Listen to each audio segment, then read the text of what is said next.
I didn't know his name when I humiliated him. That was my first mistake. The charity gala at the Sinclair Hotel was everything I'd imagined when I agreed to attend with my roommate, Becca. Crystal chandeliers cast fractured light across marble floors. Women in gowns that cost more than my yearly tuition glided past tables laden with champagne flutes and white roses. I wore a borrowed dress, navy blue, modest, forgettable, and I felt like an imposter among old money and older secrets. "Stay close," Becca whispered, linking her arm through mine. "My boss said half the people here have connections I don't want to know about." I laughed nervously. "You mean like tax evasion?" "Worse." I didn't ask what she meant. I was 23, a graduate student drowning in loan debt, and this world, this glittering, dangerous world, wasn't mine. I was just visiting. That's when he approached me. He moved through the crowd like water parting around stone. Tall, broad-shouldered, wearing a black suit that looked tailored to his exact measurements. Dark hair pushed back, sharp jawline, eyes the color of smoke and steel. Handsome in a way that felt deliberate, like a weapon forged for a specific purpose. He stopped in front of me, and the air shifted. "Dance with me." Not a question, a statement. I blinked up at him, startled by the command in his voice. Around us, conversations dimmed. People turned, watching with expressions I couldn't read. Curiosity, caution, something sharper. "I'm sorry," I managed. "One dance." His gaze held mine, unblinking. "Say yes." There was something wrong about the way everyone stared. The way the woman beside me took a small step backward. The way Becca's fingers tightened on my arm in warning. And maybe it was the borrowed dress, or the champagne I'd sipped too quickly, or the fact that I'd spent my entire life being polite when I didn't want to be, but something inside me snapped. "No." His expression didn't change, but the silence around us became absolute. "No," he repeated, as if testing the weight of the word. "I don't know you," I said, my voice steadier than I felt. "And I don't dance with strangers who don't know how to ask politely." Someone inhaled sharply. His eyes darkened, just a fraction. "You should reconsider." "I really shouldn't." My heart pounded, but I lifted my chin. "Thank you for the request, but I'm going to pass." For a moment, he simply looked at me. Really looked. Like he was memorizing every detail of my face, cataloging it for later use. Then he smiled. It wasn't warm. It wasn't kind. It was the smile of a man who'd just decided something, and I wouldn't like the outcome. "Brave," he said quietly. "Or foolish." He turned and walked away. The crowd exhaled collectively. Becca grabbed my wrist, her face pale. "Do you have any idea who that was?" "Should I?" "That was Dante Moretti." Her voice dropped to a whisper. "His family controls half the city. People don't say no to him, Elena. People don't even think about saying no to him." Ice slid down my spine. I didn't know. "It doesn't matter." She pulled me toward the exit. "We need to leave, now." But as we pushed through the double doors into the cool night air, I felt it. The weight of his gaze, following me. I looked back once. He stood at the window, a silhouette framed in golden light, watching me disappear into the dark. And I knew, with terrible certainty, that this wasn't over. The flowers arrived the next morning, 24 white roses in a crystal vase, delivered to my apartment with no card. Just flowers, pristine and cold. Becca stared at them like they might explode. "He knows where you live." "Maybe they're not from him." "Elena." She gave me a look. "Who else would send you flowers the morning after you publicly rejected him?" I touched one petal, soft as silk. "What does he want?" "I don't know. But men like Dante Moretti don't accept rejection. They see it as a challenge. I should have been afraid. Instead, I felt something more dangerous, curiosity. Over the next week, the gifts continued. A first edition novel delivered to the campus library with my name on it. A reservation at an exclusive restaurant I'd mentioned wanting to try during a conversation I didn't remember having. Coffee waiting for me at my usual cafe. Paid for, still warm. He was showing me that he'd been listening, watching, learning me. "You need to tell someone," Becca insisted, as I stared at the book, a rare copy of a poetry collection I'd written a paper about months ago. "File a report. This is stalking. It's not threatening." Even as I said it, I wasn't sure I believed it. Yet, But when I tried to ignore it, the gifts stopped, and something worse began. I started seeing him. Not up close, not speaking to me, just there. Across the street when I left class. In a black car idling at the corner when I walked home. Standing in the shadows of the campus courtyard. Smoke curling from a cigarette, his eyes tracking my movement. He never approached, never spoke. He just watched. It should have terrified me. Instead, it made my pulse race in a way I didn't understand. One night, I stopped walking and turned to face the dark sedan that had been following me for 3 blocks. The passenger window rolled down. He sat in the back seat, expression unreadable. Get in. Absolutely not. Elena. My name in his mouth felt intimate, wrong. Get in the car. Why are you doing this? My voice shook. I said no. That should have been the end of it. It was never going to end. He leaned forward slightly, and the streetlight caught his features sharp, beautiful, dangerous.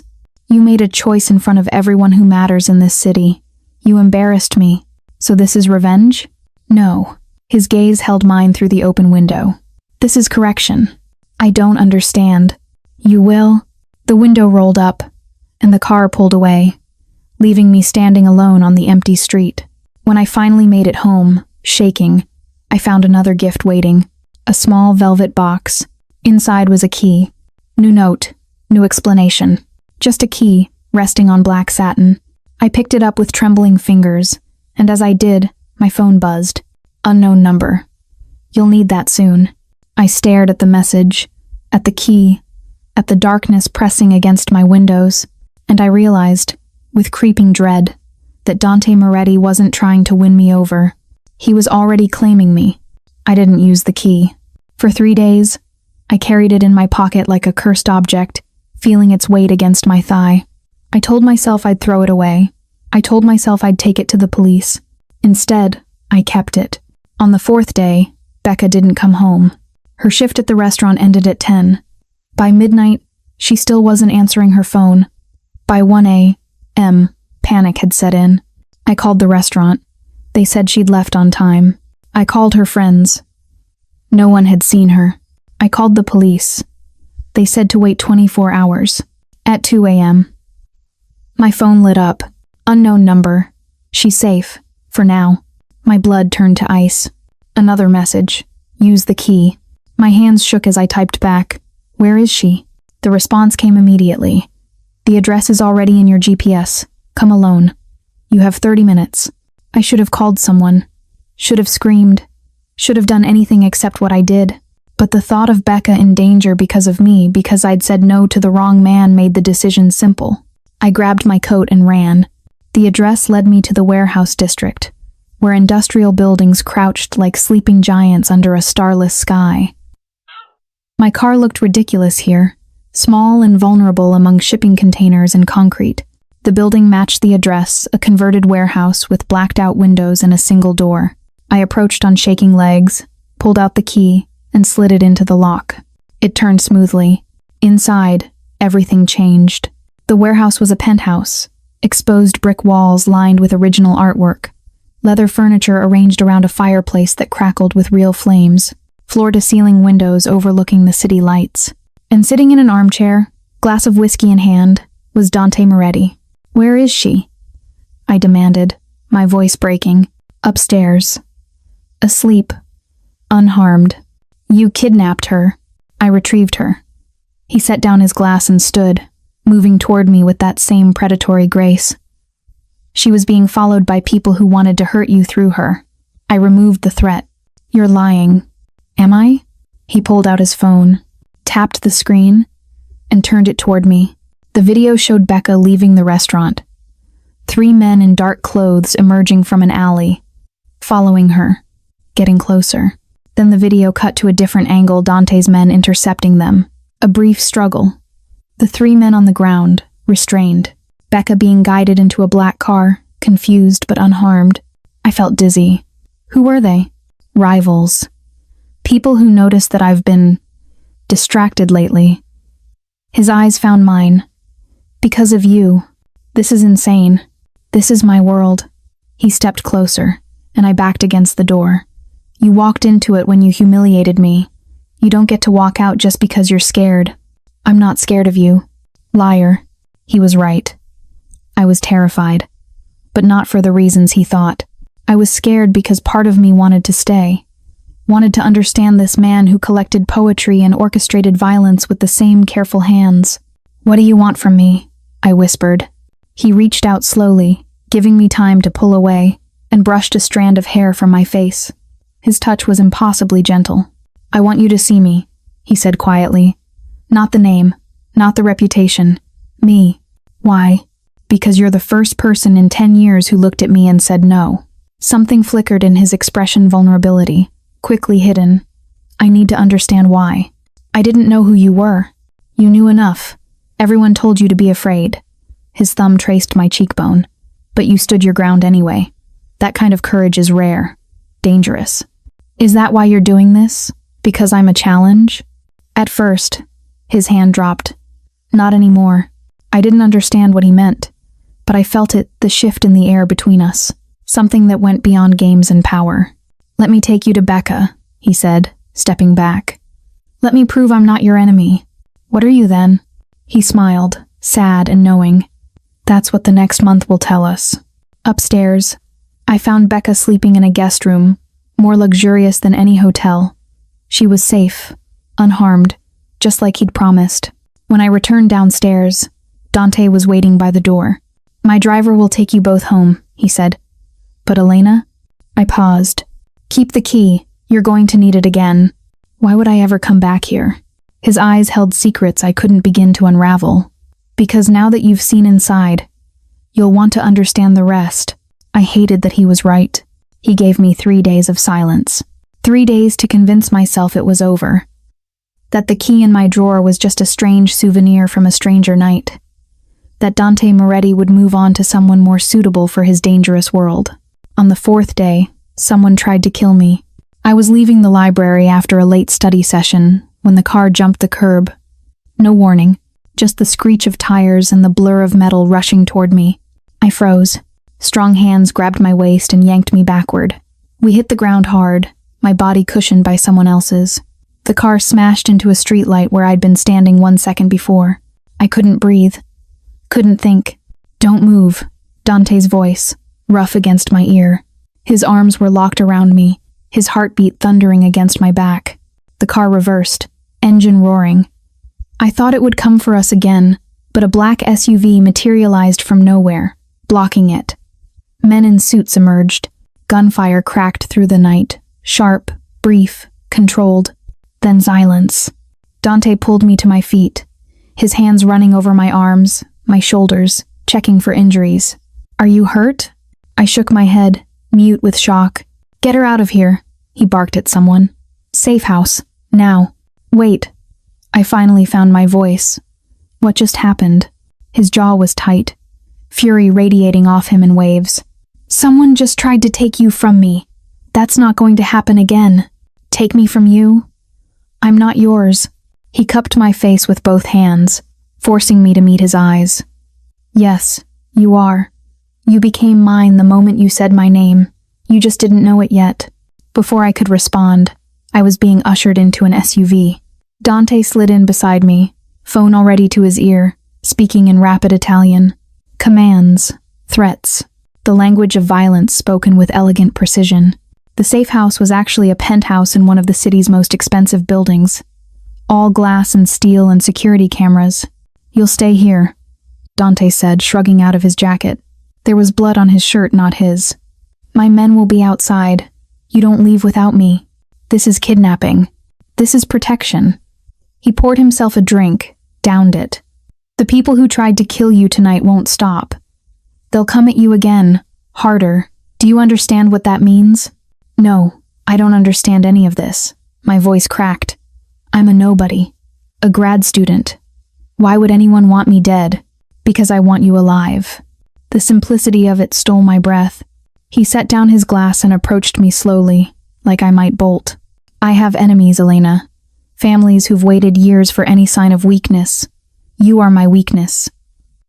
The moment I showed interest, the moment I started watching you, protecting you, they noticed. Then stop. I wrapped my arms around myself. Forget about me. Let me go back to my life.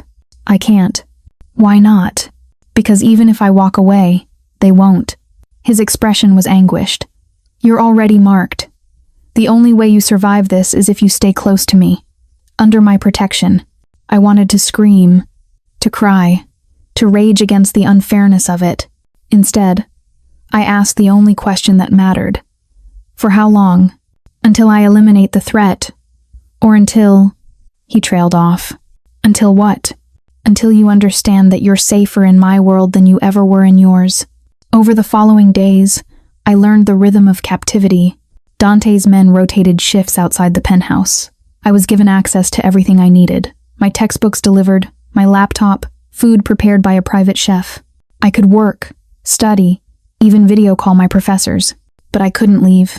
And every evening, Dante came. He never touched me, never pushed. He would simply arrive after dark, pour himself a drink, and ask about my day. We'd talk about books, about philosophy, about everything except the violence simmering just outside the windows. Why do you do this? I asked one night, watching him from across the room. This life. This empire built on fear. I was born into it. I didn't choose it. He stared into his glass. My father died when I was 19. The business fell to me. I could either be strong enough to hold it, or watch my family be destroyed by vultures. There had to be another option. There wasn't. His eyes found mine. In my world, Elena, you're either the predator or the prey. There's no middle ground, no peaceful retirement. You survive or you die. That's not living. No, he agreed quietly. It's not. The vulnerability in his voice cracked something in my chest. What would you do? I asked carefully. If you could walk away. He smiled, but it didn't reach his eyes. I'd buy a house by the sea, somewhere no one knows my name. I'd read all day and sleep without a gun under my pillow. He paused. I'd find a woman who looks at me like I'm just a man, not a monster. I don't think you're a monster. His gaze snapped to mine. What do you think I am? I don't know yet, but I was starting to suspect. Starting to see past the violence and the power to something more complicated underneath. Something that terrified me more than any gun or threat. Something that felt like recognition. 2 weeks into my captivity, I stopped calling it that. Because captivity implied I wanted to leave, and the truth was becoming harder to deny. I felt safer in Dante's penthouse than I ever had in my own apartment. Safer than I'd felt in years. Maybe my entire life. That realization should have horrified me. Instead, it settled into my bones like truth. Your friend keeps calling, one of Dante's men informed me. Becca. She's worried. I've been texting her. She wants to visit. I looked at Dante, who'd just arrived for his evening ritual. He still wore his suit, though he'd loosened his tie. There was tension in his shoulders. I'd learned to read a sign the day had been difficult. Is it safe? I asked. He considered. I can arrange it. 1 hour. Here. With security. Thank you. His expression softened slightly. You don't have to thank me for letting you see your friend, Elena. Don't I? I met his eyes. You control every part of my life now. Only the parts that keep you breathing. Becca arrived the next day, eyes wide as she took in the penthouse. The moment the door closed, she grabbed my arms. Are you okay? Really okay? I'm fine. I promise. Elena, this is insane. You're living with a mafia boss. I'm not living with him. I'm under his protection. What's the difference? I didn't have a good answer. She studied my face, then paled. Oh my God. You have feelings for him. I don't. Don't lie to me. I can see it. Her voice dropped. You can't be serious. This man is dangerous. He's killed people. I know what he is. Do you? Because from where I'm standing, you look like someone who's forgetting reality. Maybe she was right. Maybe I was losing perspective. Trapped in this glass tower with a man who spoke about violence like other people discussed the weather. But when Dante looked at me, I didn't see a killer. I saw someone exhausted by the role he'd been forced to play. Someone who wanted to be seen as more than his worst actions. After Becca left, I found Dante on the terrace, smoking. The city sprawled below us, indifferent to our complications. "She's worried about you," he said without turning. "She should be." "Should she?" He glanced at me. "Do you feel unsafe here?" I considered lying. Considered saying yes, using it as ammunition to demand my freedom, but I'd never been good at lying. "No," I admitted quietly. "I feel the opposite, and that scares me more." He turned fully, cigarette forgotten. "Why does it scare you?" "Because I shouldn't feel safe with someone like you. It doesn't make sense. You've turned my life upside down. You've made me a target. You've taken away my freedom. And yet when you're here, I sleep better." The confession felt like stepping off a cliff. "When you're gone, I worry. Not about myself, about you. Whether you're safe, whether you'll come back. That's not normal. Nothing about this is normal." He stepped closer, voice low. "But maybe normal is overrated. Maybe what we have is better." "What do we have?" He reached out, his fingers hovering near my face but not touching. "Truth. I don't pretend to be a good man around you. You don't pretend to be unaffected by me. That's rarer than you think." My breath caught as his hand finally made contact, his palm warm against my cheek. "I want to kiss you," he said quietly. "I've wanted to, since the moment you said no to me, but I need you to say yes first." My heart hammered. "Why?" "Because you deserve the choice I tried to take from you that night. You deserve to decide this for yourself. I should have said no, should have pulled away, should have remembered all the reasons this was wrong. But standing there with his hand on my face and the city lights blurring behind him, I couldn't remember a single one. "Yes," I whispered. He kissed me like I was something precious, careful, restrained, his other hand coming up to cradle my face. His lips were softer than I'd imagined, his touch reverent. When he pulled back, I was shaking. "Are you okay?" he asked, his thumb stroking my cheekbone. I nodded, not trusting my voice. "We don't have to rush this. We have time." But even as he said it, we both knew it was a lie. In his world, time was the one luxury we didn't have. The kiss changed everything. After that night on the terrace, Dante became both more present and more distant. He still came every evening. But now there was awareness between us, electric, dangerous. He'd sit closer, let his hand linger on mine, watch me with an intensity that made my skin warm. But he never kissed me again. "Why?" I finally asked one night, frustrated by the restraint I could see carved into every line of his body. "Because once I start," he said carefully, "I won't want to stop, and you're not ready for that yet." "How do you know what I'm ready for?" "Because you still flinch when my men discuss business. Because you close your eyes when I talk about my enemies. Because you're still trying to convince yourself this isn't real." His gaze pinned me in place. "When you stop fighting it, I'll know. That's arrogant. That's experienced." I wanted to argue, but he was right.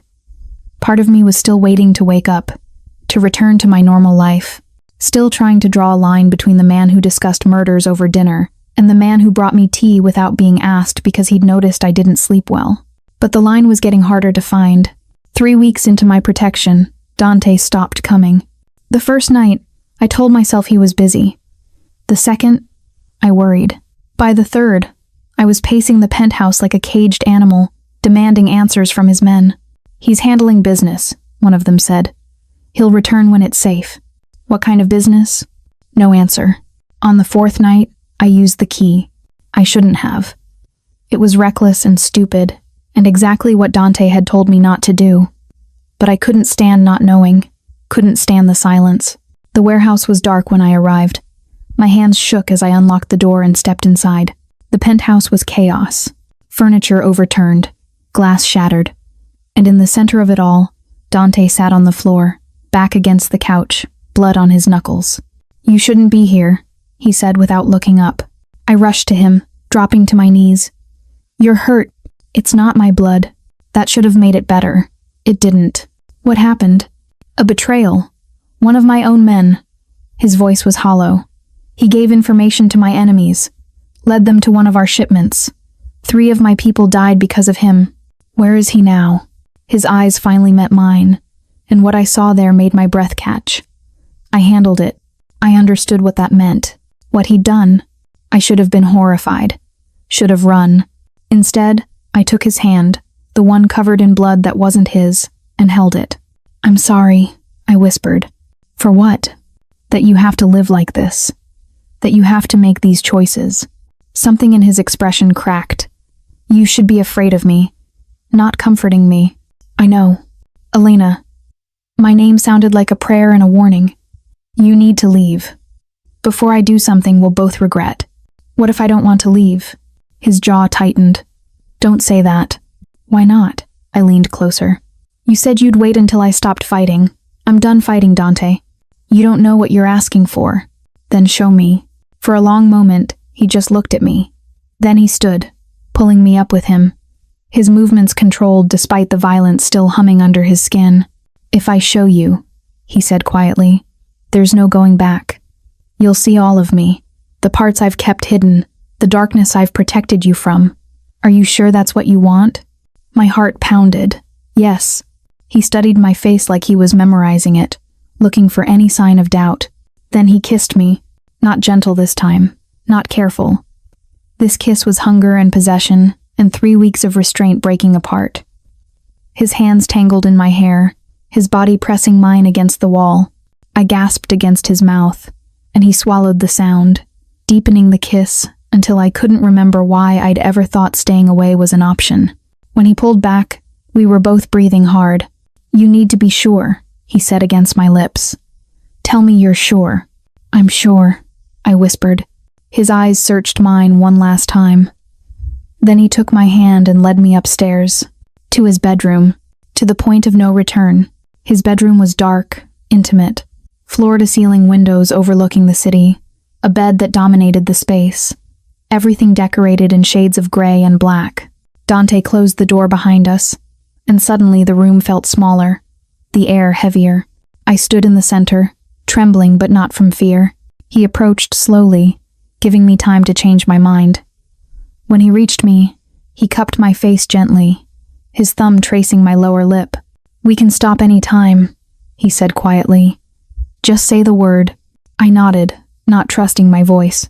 He kissed me again, slower this time, savoring.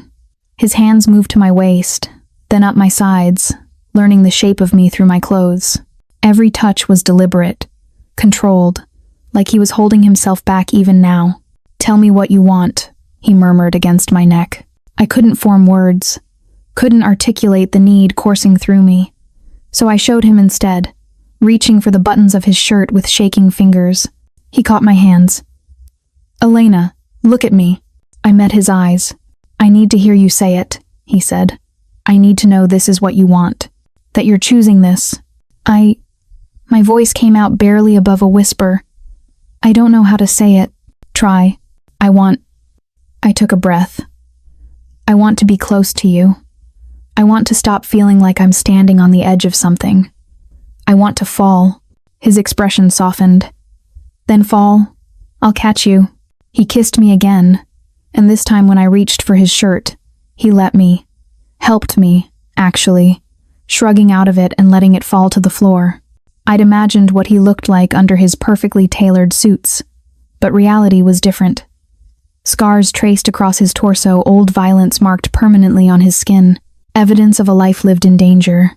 I touched one scar, a long, pale line across his ribs. "Knife," he said quietly. 5 years ago. I traced another.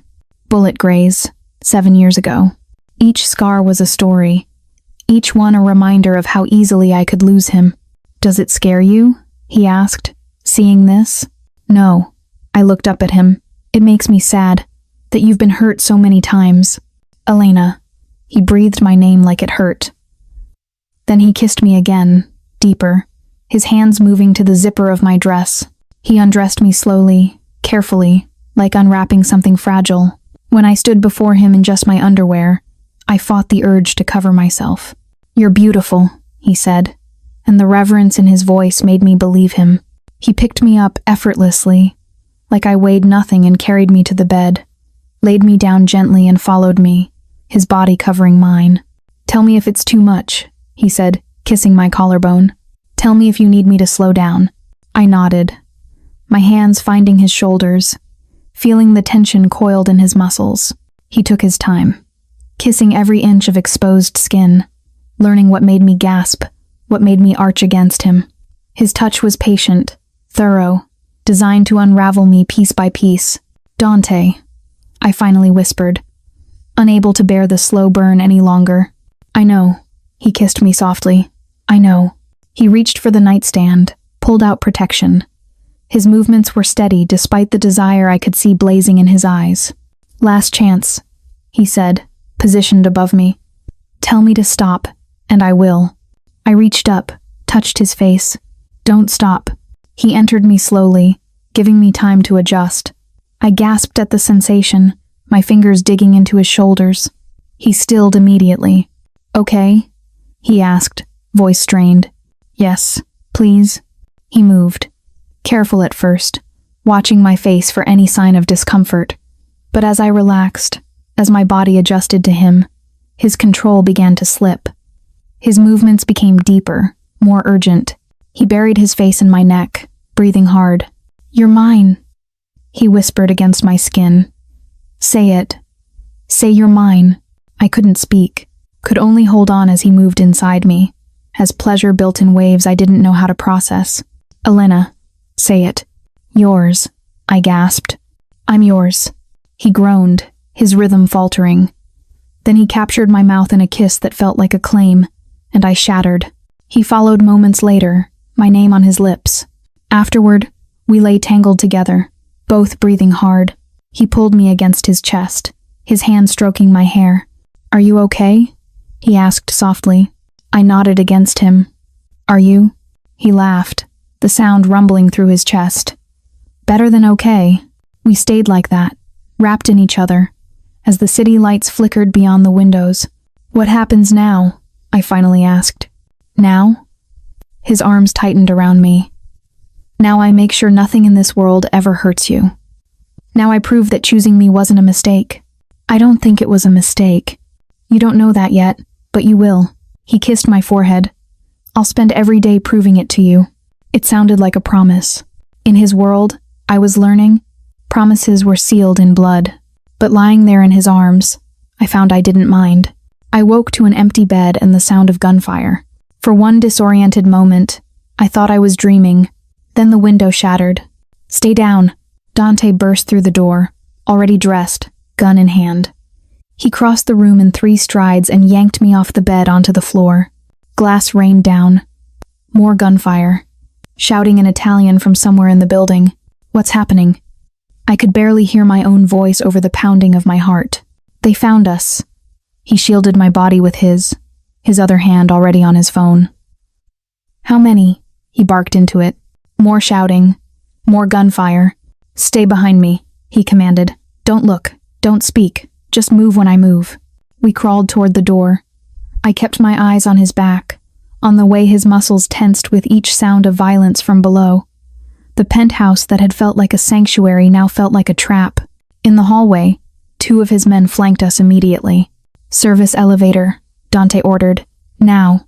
We ran, or I did, while they moved with military precision, guns drawn, checking corners.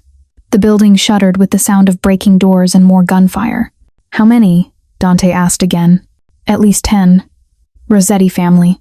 Dante's jaw tightened. "They're getting bold." We reached the service elevator. The doors opened, and I was pushed inside. But before Dante could follow, one of his men grabbed his arm. "Sir, they're in the lobby. We need to draw them away from her."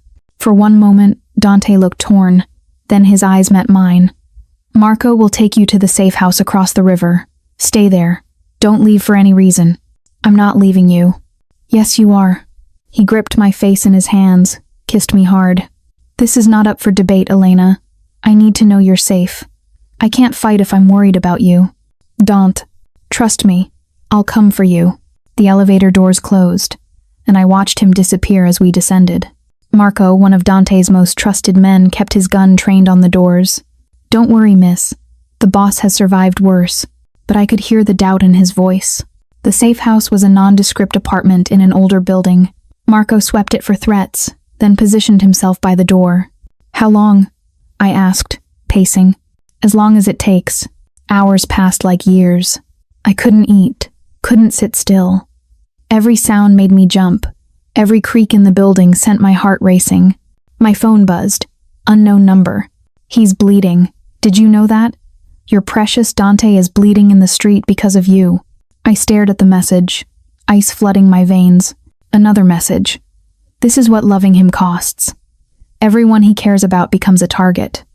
How many more people will die because he chose you? I showed Marco.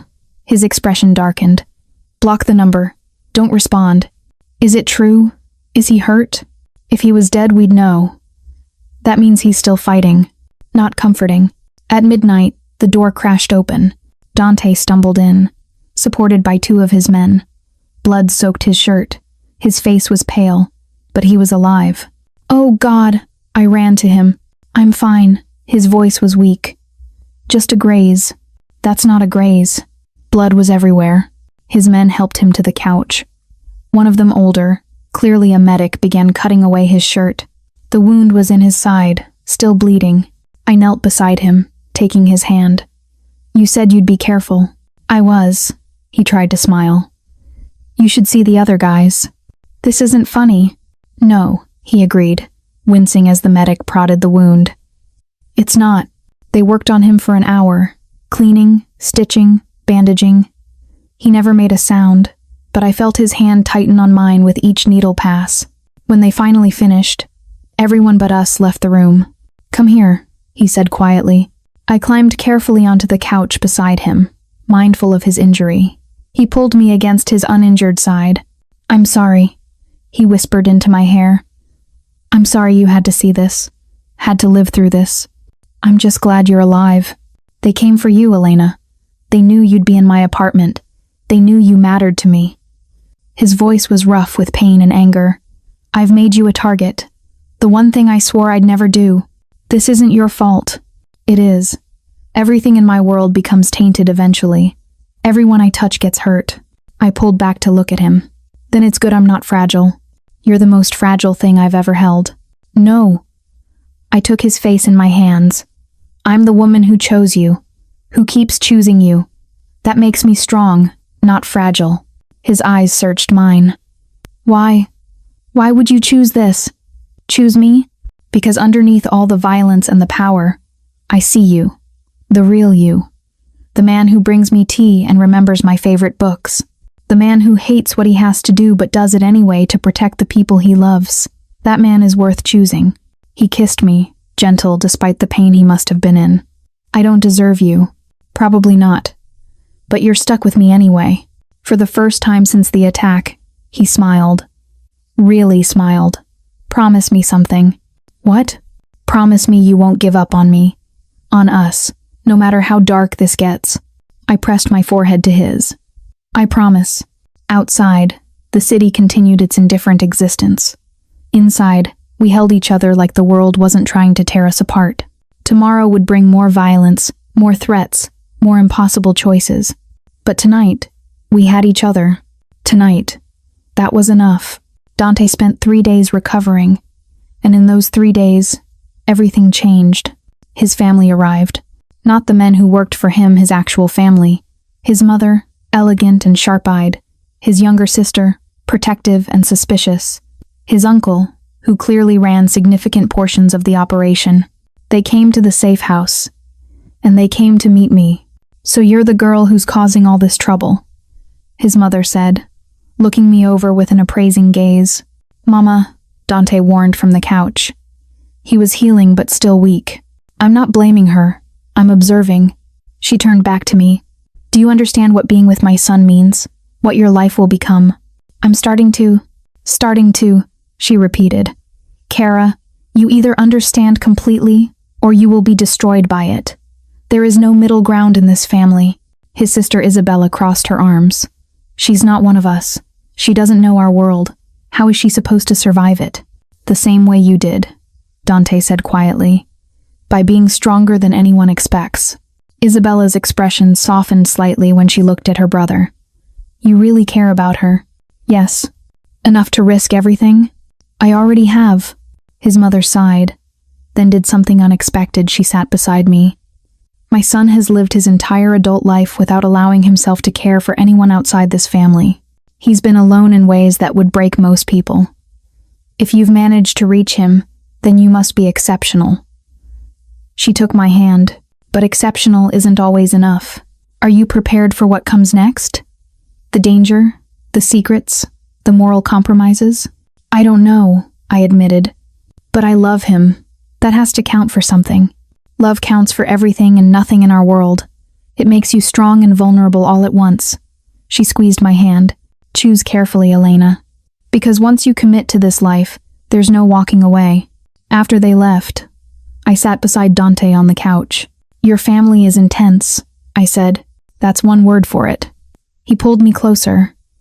You don't have to do this, you know. I can still protect you from a distance, set you up somewhere safe, somewhere my enemies can't reach. You could have your normal life back. Is that what you want? I want you safe.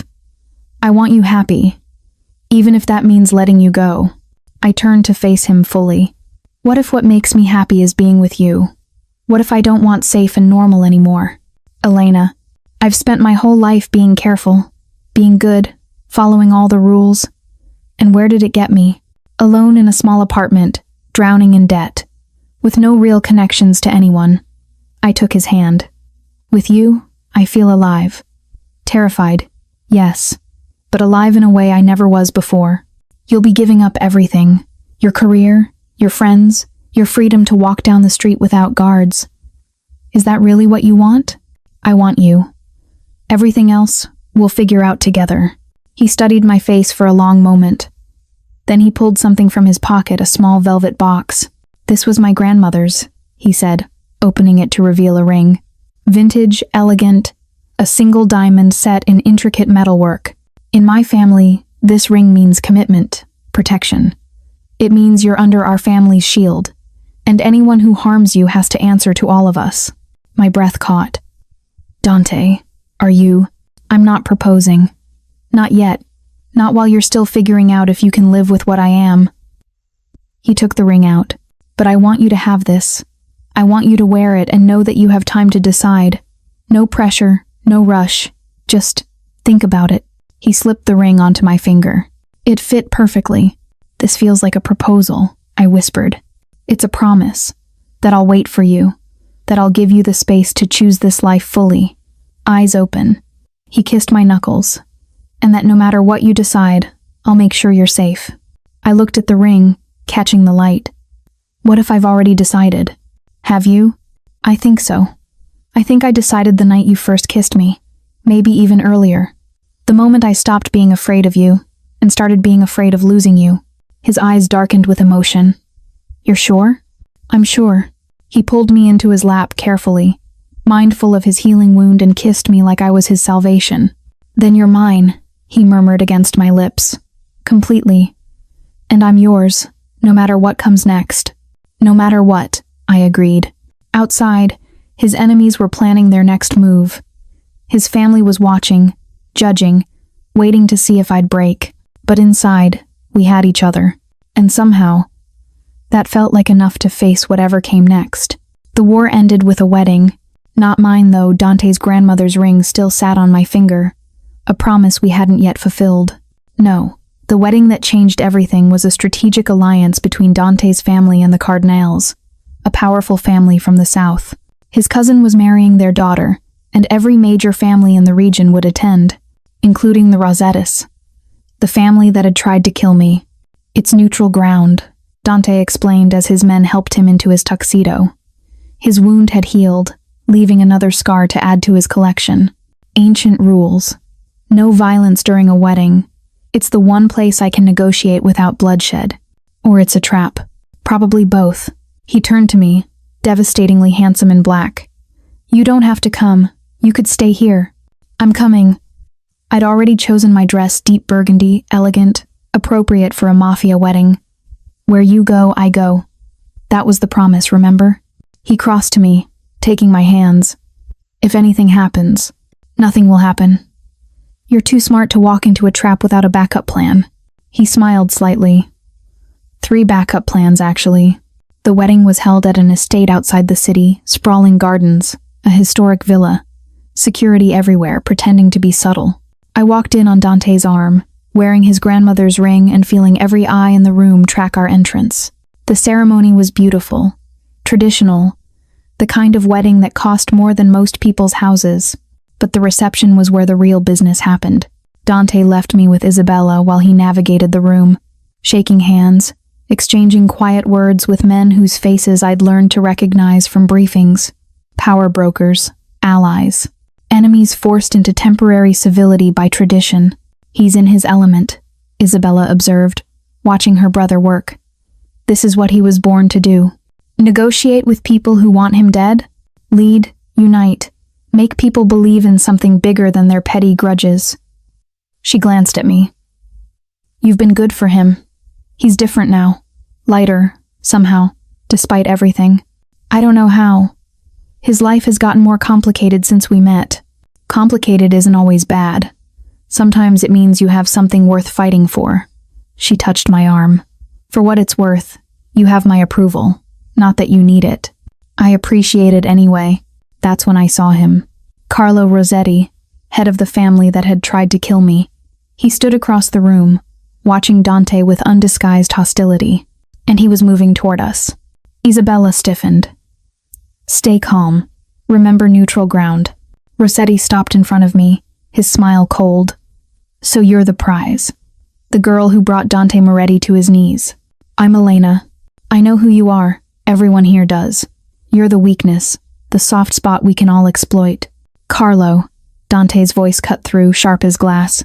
He materialized beside me, his hand finding the small of my back. You're breaking protocol. The wedding hasn't ended. I'm simply making introductions. Rossetti's smile didn't waver. Your girlfriend should know who her enemies are. She does. And she's not afraid of you. She should be. The tension crackled. Around us, conversations died. Hands moved toward concealed weapons. I did something reckless. I stepped forward, between Dante and Rossetti. You're right, I said clearly. I should be afraid of you. You tried to have me killed. You've tried to hurt Dante multiple times. You're dangerous, powerful, and clearly don't value human life. Rossetti's eyebrows rose. Then you understand. But here's what you don't understand. Dante has something you don't. Loyalty. Not because of fear or obligation, but because people genuinely believe in him, because he protects his own, because when you attack him, you don't weaken him, you remind everyone why they follow him in the first place.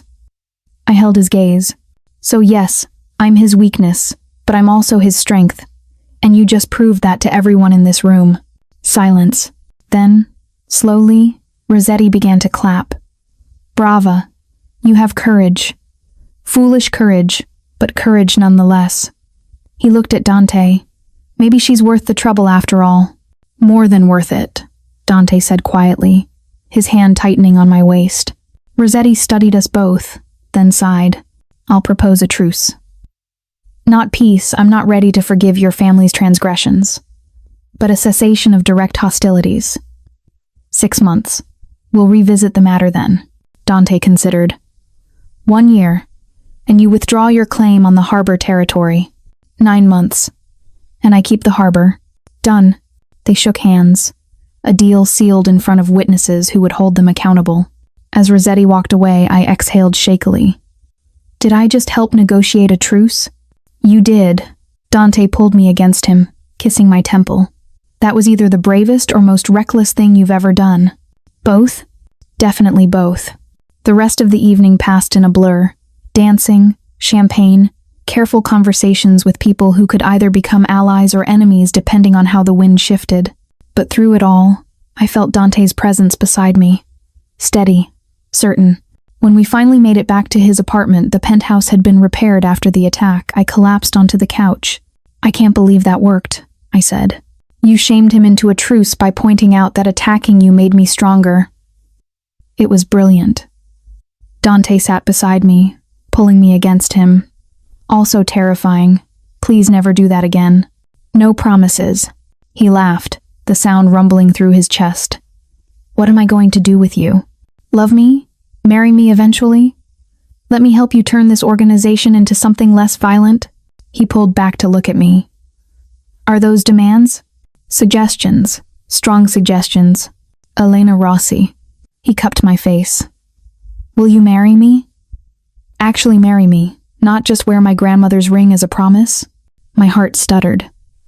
"Are you serious?" "I've never been more serious about anything in my life. Marry me. Be my wife. Help me build something better than what I inherited. Give me a reason to believe in a future that doesn't end in blood." "Yes," I whispered. "Yes, I'll marry you." He kissed me, and it tasted like hope. Epilogue. 6 months later. The wedding was small, private. Just family and closest allies. I wore white traditional, soft, everything a Mafia bride should be. Dante wore black, devastatingly handsome, his eyes never leaving mine during the ceremony. When he slid the wedding band onto my finger, joining his grandmother's ring, I felt the weight of my choice. The life I'd committed to dangerous, uncertain, forever marked by violence we couldn't fully escape. But I also felt his love, his protection, his unwavering belief that we could build something better together. "I love you," he whispered as the priest pronounced us married. "I love you too." We kissed, and I knew this was just the beginning. There would be more battles, more enemies, more nights when danger crept too close and love felt fragile in the face of violence. But we would face it together. Me and my Mafia boss, the girl who said no, and the man who spent a month and the rest of his life proving I made the right choice saying yes.